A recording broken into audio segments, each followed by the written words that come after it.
مساء الخير كل متابعين قناة أسرار كهرمانة، أهلا وسهلا بيكم. كشف النهاردة هيكون يا ترى أنت محسود ولا في بيتك سحر ولا في طاقات مش طبيعية في حياتك. هنختار ما بين الخمس أحجار.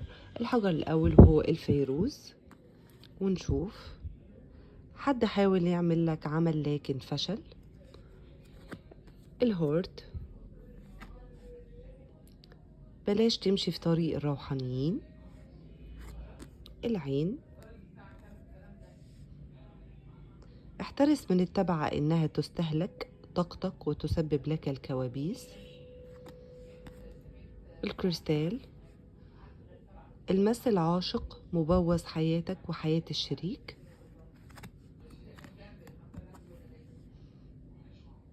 كفاية كشف عن نفسك، انت بتستهلك طاقتك اللي عندك حسد فقط. شكرا ليكم، مستنية منكم اللايك والشير وسبسكرايب ونفعل الجرس عشان كل ما انزل حاجة تشوفوها.